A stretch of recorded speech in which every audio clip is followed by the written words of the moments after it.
Mi nombre es Beatriz Morales y durante 14 años he trabajado como auditora fiscal especializada en fideicomismos y estructuras financieras complejas. Mi oficina en el centro financiero de la ciudad maneja casos que involucran millones de pesos, pero pocos conocen que mi experiencia más profunda viene de haber crecido observando cómo mi padre, un inmigrante salvadoreño brillante, construyó un imperio inmobiliario desde cero usando estrategias financieras que impresionarían a cualquier contador certificado. Papá había llegado a México en los años 80 con solo 1,000 pesos en el bolsillo y una mente matemática extraordinaria. Sin educación formal pero con una intuición para los números que parecía sobrenatural, había comenzado comprando pequeñas propiedades en zonas que él sabía se valorarían. En 20 años, había acumulado un portafolio inmobiliario valuado en más de 50 millones de pesos. El fideicomiso que estableció para proteger su patrimonio era una obra maestra de planificación financiera. Usando mi asesoría discreta, yo nunca revelé mis credenciales profesionales para evitar herir su orgullo. Había estructurado un sistema legal impenetrable que protegía los activos familiares de cualquier contingencia fiscal o legal. Cada documento había sido revisado meticulosamente, cada cláusula redactada para cumplir con las regulaciones más estrictas. Mi madrina Esperanza había sido testigo de esta transformación durante décadas.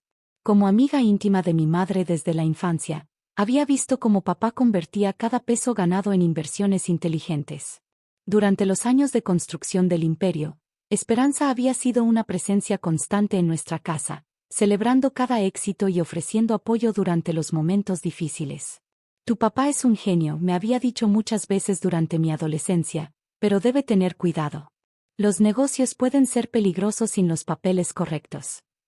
Lo que yo no sabía entonces era que Esperanza había estado estudiando cada movimiento financiero de mi padre, no por admiración, sino por codicia. Durante años, había estado posicionándose como su consejera no oficial, sugiriendo cambios en documentos y estructuras que aparentemente eran para proteger mejor el patrimonio familiar. Cuando mis padres murieron en un accidente aéreo hace 6 meses, Esperanza se transformó inmediatamente de madrina cariñosa en reclamante agresiva del patrimonio. Durante el funeral, mientras yo lidiaba con el dolor y los trámites necesarios, ella ya estaba haciendo comentarios sobre irregularidades en los documentos del fideicomiso. Beatriz, mi niña, me había dicho durante el velorio, tu papá era muy inteligente para los negocios, pero no entendía las complejidades legales. Me preocupa que haya cometido errores que podrían costarte todo. Sus palabras sonaban como preocupación genuina, pero mi instinto profesional detectaba algo más. Durante los días siguientes, Esperanza comenzó a hacer preguntas muy específicas sobre fechas de documentos, testigos de firmas y procedimientos notariales. Preguntas que una persona sin conocimiento legal no habría sabido hacer.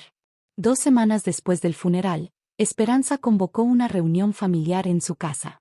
La residencia en Las Lomas reflejaba un nivel de vida que siempre me había intrigado, considerando que ella vivía aparentemente de una pensión modesta como viuda de un empleado gubernamental.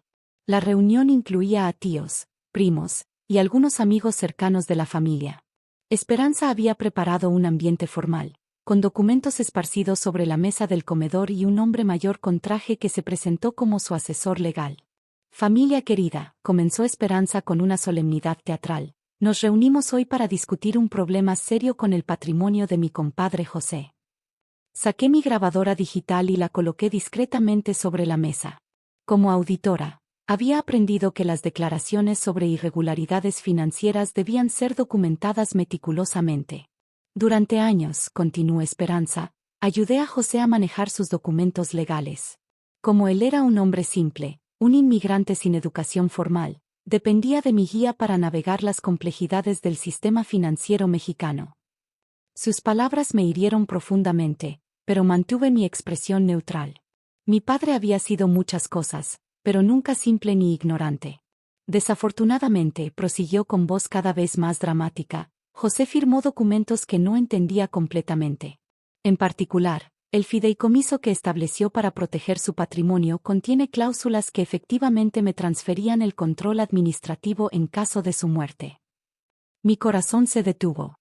¿Qué estás diciendo, madrina? Que legalmente, querida Beatriz, yo soy la administradora principal del fideicomiso. Los documentos están claros al respecto.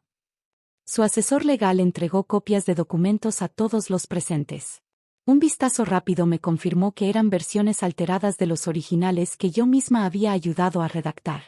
Las fechas habían sido cambiadas, las cláusulas modificadas, y habían agregado párrafos que nunca existieron en los documentos auténticos. Esto es imposible, dije manteniendo mi voz calmada. Yo conozco perfectamente los términos del fideicomiso de mi padre. Claro que los conoces, mi niña, respondió Esperanza con condescendencia, pero conocer y entender legalmente son cosas muy diferentes. Tú trabajas con números, no con leyes. La forma en que dijo trabajas con números reveló exactamente lo poco que sabía sobre mi verdadera profesión. Para ella, yo era solo una contadora más, incapaz de comprender las complejidades de estructuras fiduciarias. Tu papá era un inmigrante ignorante, gritó súbitamente, su máscara de preocupación familiar cayendo completamente. No sabía lo que firmaba. Dependía completamente de mi experiencia y conocimiento legal para proteger sus intereses. Su transformación fue tan abrupta que varios familiares intercambiaron miradas incómodas. El hombre que había sido mi segunda madre durante décadas se había convertido en una extraña agresiva reclamando un patrimonio que no le pertenecía. Por suerte, continuó mientras paseaba por la habitación como un abogado presentando un caso, yo sí entiendo estas cosas. He estudiado Derecho Empresarial, me he asesorado con los mejores especialistas fiscales, y sé exactamente cómo manejar estructuras complejas como esta. En ese momento, su teléfono sonó. Disculpen, dijo con irritación, es mi contador. Debe ser algo urgente. El hombre que entró a la sala era alguien que yo conocía muy bien.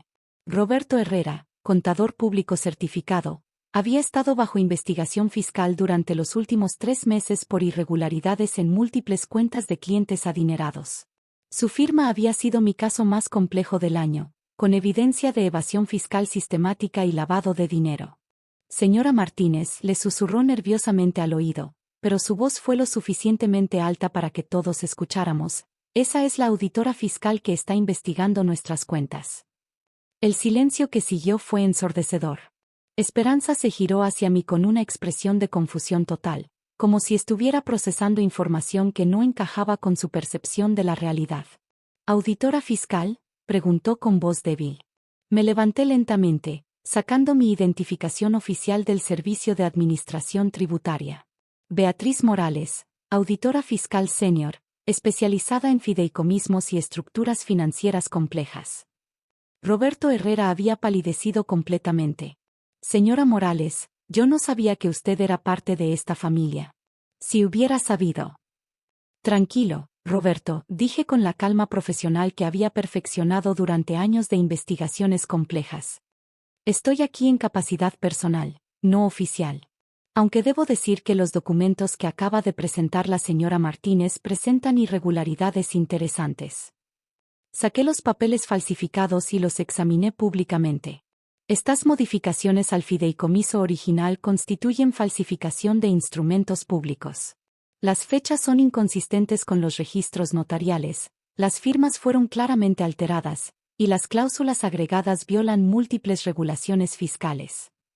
Esperanza comenzó a retroceder hacia la puerta. No sé de qué hablas, Beatriz. Esos documentos son completamente legítimos. Como los registros financieros de tu contador. Saqué una carpeta de mi bolso. Curiosamente, durante mi investigación de la firma de Roberto, encontré transferencias muy interesantes. Pagos regulares de cuentas asociadas con el fideicomiso de mi padre, transferidos a cuentas offshore registradas a tu nombre. Roberto comenzó a tartamudear excusas, pero ya era demasiado tarde. Los familiares presentes estaban empezando a comprender la magnitud de la conspiración que habían presenciado. Esperanza, dijo mi tío Carlos, el hermano mayor de mi padre, ¿has estado robando dinero del fideicomiso? No es robo, gritó desesperadamente, son pagos por servicios de asesoría. José me debía ese dinero por años de ayuda legal. Asesoría legal que nunca fuiste calificada para dar, repliqué. Y pagos que fueron autorizados usando documentos falsificados después de la muerte de mi padre. Saqué mi teléfono y marqué un número que conocía de memoria. Inspector Jiménez, dije cuando contestaron, soy Beatriz Morales. Tengo evidencia adicional en el caso Herrera que requiere investigación inmediata. Los meses siguientes fueron un torbellino de procedimientos legales y revelaciones perturbadoras. La investigación reveló que Esperanza había estado sistemáticamente robando del fideicomiso durante años, usando su posición de confianza para desviar fondos a cuentas personales. Roberto Herrera había facilitado el esquema a cambio de una comisión substancial. Esperanza fue condenada por fraude fiduciario, falsificación de documentos y asociación delictuosa. Recibió una sentencia de 8 años de prisión y una orden de restitución completa. Roberto perdió su licencia profesional y recibió 5 años por complicidad. El fideicomiso fue restaurado a su estructura original, con todas las protecciones que mi padre había establecido cuidadosamente. Los activos recuperados, incluyendo las propiedades que Esperanza había intentado transferir secretamente, fueron devueltos completamente. La semana pasada, mientras revisaba los estados financieros trimestrales del fideicomiso desde mi oficina, recibí una carta del abogado de Esperanza. Aparentemente, quería apelar su sentencia y solicitar clemencia basada en confusión sobre la propiedad legítima de los activos. Sonreí mientras archivaba la carta en mi expediente de casos cerrados. Junto a ella coloqué una fotografía de mi padre en la ceremonia de graduación donde recibió su reconocimiento como empresario inmigrante del año. El hombre que Esperanza había llamado ignorante había sido honrado por crear más de 300 empleos y contribuir millones en impuestos al país que lo había acogido. Como le había enseñado mi padre desde pequeña, la verdadera inteligencia no se mide por títulos o certificados, sino por la capacidad de crear valor y proteger a los que amas. Y a veces, la mejor protección viene de asegurarse de que las personas que te subestiman nunca descubran realmente quién eres hasta que es demasiado tarde para ellas.